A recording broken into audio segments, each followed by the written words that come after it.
Hello नमस्ते। कोई बच्चा अगर नहीं बोल रहा है, बात नहीं कर रहा है, तो कब आप उसे स्पीच डिले बोलेंगे? तो मैं आज यहाँ स्पीच डिले के 5 साइंस बताने वाली हूँ। अगर आप मेरे चैनल में नए हैं तो मैं डॉक्टर अनामिका हुई, audiologist and speech language pathologist हूँ और मैं आज स्पीच डिले के 5 साइंस बताने वाली हूँ।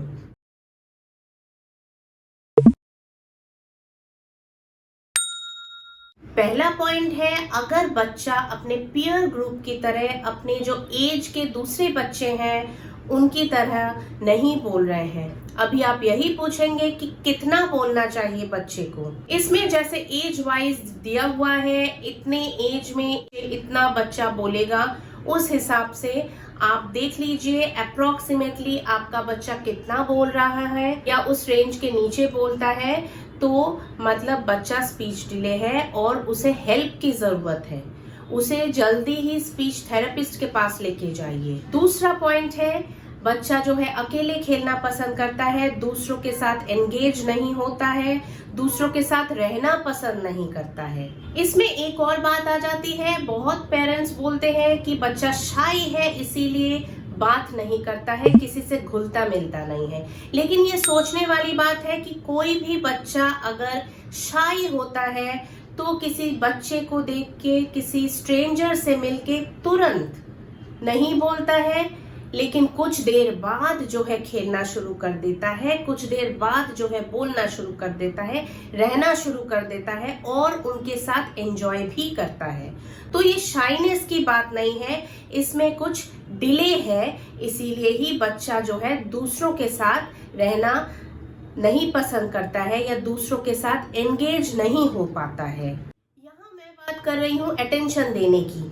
अटेंशन अगर कोई बच्चा देता ही नहीं है कि यहाँ आसपास क्या हो रहा है, तो बच्चा ध्यान ही नहीं देगा, इंटरेस्ट ही नहीं देगा। सोचिए इस रूम में मैं यहाँ अकेली हूँ और कोई आया है, तो मेरे 2 रिस्पॉन्सेस हो सकते हैं। या तो मैं अपना ही काम करती रहूं, कौन आया कौन गया मुझे उससे कोई फर्क नहीं पड़ता है, ना तो मैं देखूंगी ना तो मैं उनसे बात करूंगी, और दूसरा मैं उनसे देखूंगी, मिलूंगी, एटलीस्ट आई कांटेक्ट करूंगी और हंसूंगी या कुछ बात करूंगी, कुछ पूछना है पूछूंगी, या किसी ने मुझे पूछा तो मैं रेस्पॉन्स करूंगी, मैं उसका रिप्लाई बैक करूंगी। तो ये रेस्पॉन्सेस होते हैं अटेंशन देने की। तो ये अटेंशन की बात हो जाती है कि अटेंशन बच्चे का कम है, इसीलिए बच्चा जो है अटेंड ही नहीं कर रहा है दूसरों से। ये शाइनेस की बात नहीं है।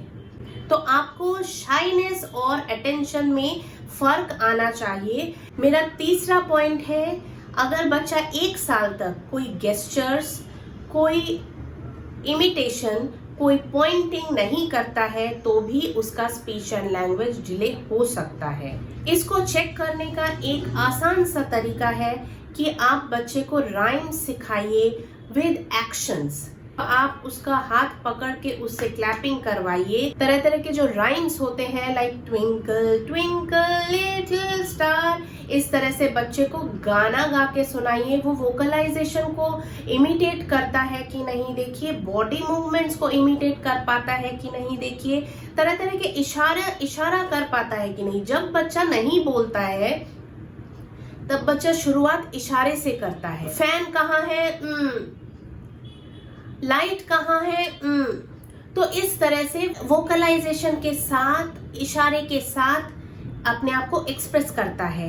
ये करता है कि नहीं देखिए, अगर नहीं करता है तो ये स्पीच लैंग्वेज डिले हो सकता है। मेरा चौथा पॉइंट है स्पॉन्टेनियसली ना बोलना। स्पॉन्टेनियस स्पीच का मतलब है कि अगर कोई क्वेश्चन पूछता है तो आइदर बच्चा क्वेश्चन को रिपीट करता है, या फिर अगर क्वेश्चन का आंसर उसको याद करवाया गया है, अगर क्वेश्चन का आंसर उसको सिखाया गया है, वो उसको वही रिपीट करेगा। जैसे तुम्हारा नाम क्या है, तो बच्चा बोलेगा मेरा नाम पूजा है, सिर्फ इसीलिए बोलेगा क्योंकि उसको ये सिखाया गया है। वो खुद से सेंटेंस फॉर्मेशन करके नहीं बोल पा रहा है, खुद से फ्रेज फॉर्मेशन करके नहीं बोल पा रहा है। खुद से ना बोलना, खुद से सेंटेंस फॉर्मेशन ना कर पाना, ये एक स्पीच एंड लैंग्वेज डिले का साइन है। 5th पॉइंट है, अगर 1.5 साल तक कोई मीनिंगफुल वर्ड नहीं आया है। अब ये मीनिंगफुल वर्ड क्या है? मीनिंगफुल वर्ड है जिसको जो बोलना है उसको वही पुकारना या उसको वही नाम देना, तभी उसको मीनिंगफुल कहा जाएगा। जैसे माँ को माँ बोलना, पापा को अगर माँ बोलता है या घर में सारे लोगों को माँ बोलता है या करके बोलता है तो वो मीनिंगफुल वर्ड नहीं है। अगर ये पेन है और बच्चे को पेन बोलना आता है तो ये पेन को ही पेन बोलेगा, दूसरी चीजों को पेन नहीं बोलेगा। जो वर्ड बच्चा मीनिंगफुल चीजों के लिए वही इंडिकेट करवाता है उसे ही मीनिंगफुल वर्ड बोला जाता है। तो 1.5 साल तक अगर बच्चा मीनिंगफुल वर्ड नहीं बोलता है, मीनिंगफुल चीजों को उसी नाम से नहीं पुकारता है, तो इसका मतलब उसे स्पीच एंड लैंग्वेज डिले है। इसके बावजूद भी 3 साल तक अगर फ्रेजेस नहीं डेवलप हुए हैं या शॉर्ट सिंपल सेंटेंसेस नहीं आए हैं तो बच्चा स्पीच एंड लैंग्वेज डिलेड है। इसको सॉर्ट आउट करने के लिए तुरंत आपको स्पीच लैंग्वेज पैथोलॉजिस्ट के पास जाना चाहिए और अपने बच्चे का असेसमेंट करवाना चाहिए ताकि बच्चे का जो है इंटरवेंशन प्रोसेस जल्दी ही शुरू हो सके। लेकिन तब तक बच्चे से बात जरूर करें, तरह तरीके से बात करें। ये नहीं कि बच्चा नहीं बोल रहा है तो बात भी क्यों करें और इशारे से ही आप भी बोल रहे हो, बच्चा भी इशारा सीख रहा है, ऐसा बिल्कुल ना करें। बच्चे को अगर कान में दिक्कत है तो हियरिंग एड लगा के आप बात कीजिए। और अगर कोई भी प्रॉब्लम है, कोई भी क्वेरीज है, मुझे कमेंट करके जरूर पूछिए, मैं हर कमेंट का रिप्लाई करती हूँ। और किस तरह से बात करें, मेरी कम्युनिकेशन ऑप्शंस वाली वीडियो जरूर देखें।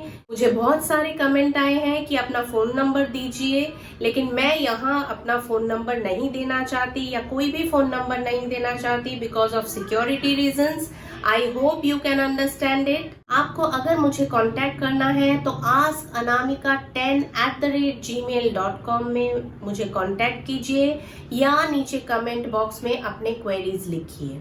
मुझे ऑनलाइन कंसल्ट करने के लिए आप मुझे सेम ईमेल आईडी में कांटेक्ट कर सकते हैं askanamika10@gmail.com।